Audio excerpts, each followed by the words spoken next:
I've never been one to use words like despise and hate and, that kind of a losing your mind kind of speech when it comes to what's going on with the elections.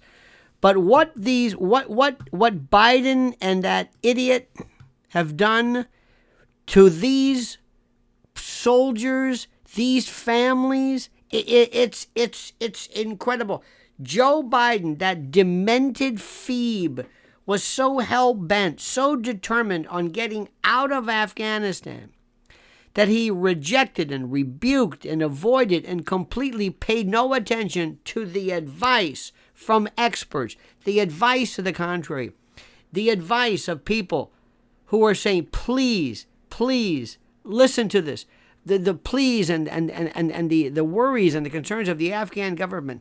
And he disregarded objections from U.S. allies and experts and generals. And this was one of the results, one of the findings from the House Foreign Affairs Committee's more than 2-year investigation into America's schizophrenic, chaotic, deadly, ill-conceived, lunatic withdrawal, according to a blistering, absolutely take-no-prisoners report that was issued Sunday. These are some of the quotes. One, quote, during his decades-long tenure as a Delaware U.S. Senator, 8 years as Vice President of the United States, and nearly 4 years as President, Mr. Biden has demonstrated distrust of America's military experts and advisors and has prioritized politics and his personal legacy over America's national security interests. It gets worse. His administration consistently, repeatedly lied, misrepresented, misled, prevaricated, obscured the information and the truth of the American public, trying to convince them to support his results be damned, full steam ahead lunacy that the U.S.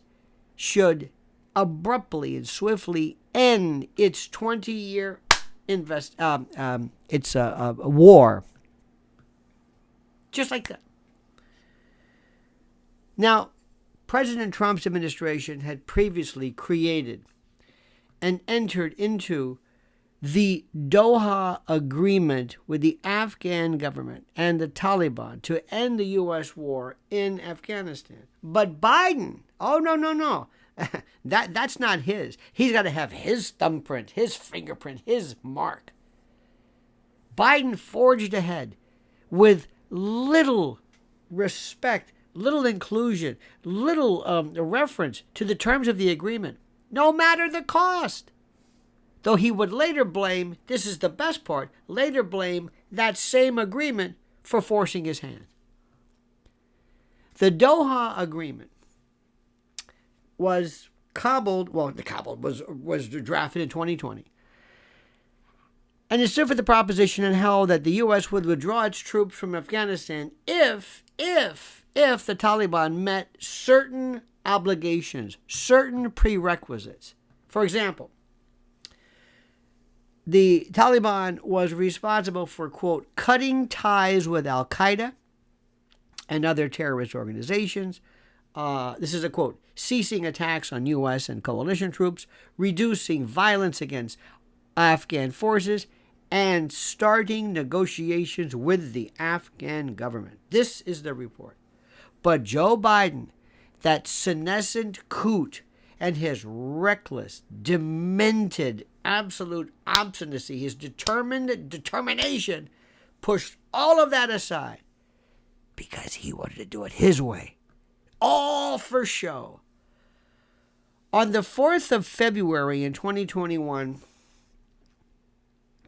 State Department spokesman Ned Price announced that the U.S. would begin the review to assess and review and determine the Taliban's adherence and following, if you will, of the Doha Agreement to evaluate and to determine whether the U.S. should immediately withdraw from Afghanistan, or perhaps to something more measured. But, this is what the report said, but, quote, in his testimony before the committee, contrary to his public statement, Mr. Price asserted that Taliban's adherence to the Doha Agreement was in fact immaterial, his words, to the Biden-Harris administration's decision to withdraw from Afghanistan. The administration's lies and misrepresentations and blatant, naked, just disregard for reality only continued.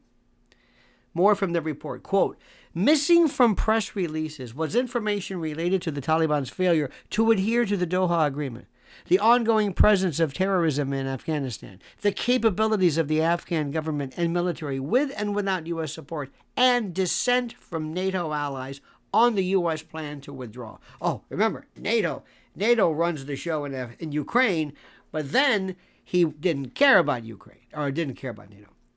Further quote, the Taliban were in breach of key elements of the Doha Agreement, though the Biden-Harris administration claimed to be assessing the Taliban's compliance therewith. It's incredible. Joe Biden made the decision to pull out entirely, despite, notwithstanding, nearly every military expert and official advising him to the contrary. Despite, this is from the report, quote, despite President Biden's public assertions to the contrary, our investigation has revealed the Secretary of Defense, the Chairman of the Joint Chiefs, the Commander of U.S. Central Command, the Secretary of State, the Office of the Director of National Intelligence, and the Commander of NATO's Resolute Support Mission and United States Forces Afghanistan all advised against withdrawing all U.S. troops from the country, both during and after the interagency review. But they didn't care. They also ignored the international community's concerns and pleas, and they just said, you know what, we're going to go ahead. We're going to go through, despite the objections of other NATO nations that deployed also to Afghanistan in support of us.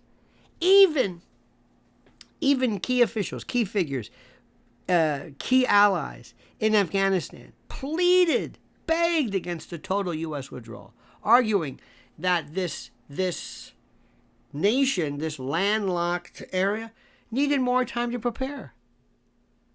The report says, quote, General Haibatullah Alizai, former Afghan Army general, informed the committee majority staff that he had pleaded for more time for American commanders on the ground, saying, quote, just tell your leadership to stay with us for 2 more years. We're going to make the initiative. We're going to take the initiative. It's in our favor, and we can defeat the Taliban. But it didn't matter. It didn't matter. In one passage, in one reference to this, the report emphasized and underscored that Joe Biden didn't officially order a non-combatant evacuation operation, which is the largest the U.S. had ever pushed in history, until August the 16th, 2021, a day after Kabul fell to the Taliban, and just 2 weeks before the last U.S. troops left the city. Listen to what the report said. Quote, the failure to prepare for a NEO had ramifications not only for Americans and allies in Afghanistan, but U.S. personnel on the ground forced to evacuate despite civilians in a hostile environment. Oh, sorry. Let me try this again. I read this incorrectly. The failure to prepare for a NEO had ramifications not only for Americans and allies in Afghanistan, but U.S. personnel on the ground forced to evacuate desperate civilians in a hostile environment. Those concerns were sidelined by the Biden-Harris administration in favor of optics. Optics, that's the part. The optics. Now, Kamala was, for her benefit, sparingly and thankfully for her, mentioned in the report, which was one factor that the former committee senior investigator cited in his protest resignation from the probe.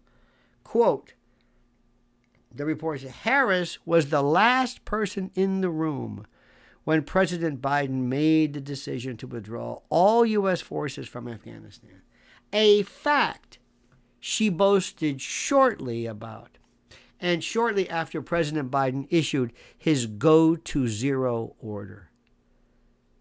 The report stressed this, pointing to previous public reporting. She was one of 15 administration officials that the report recommended Congress pass a resolution condemning over the debacle.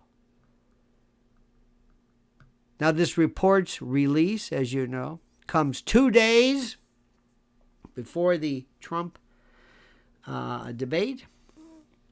Critics such as Pete Buttigieg accused the panel of timing the report's release for political purposes. But the panel's chairman, Michael McCall, Republican from Texas, fired back to CBS's Face the Nation on Sunday. Quote, it's taken me 2 years to get to this point because of the obstruction. I've had to serve subpoena after subpoena. He did fault Trump for one key aspect of the withdrawal, the omission of the Afghan government from negotiations over the Doha Agreement, which occurred under his watch.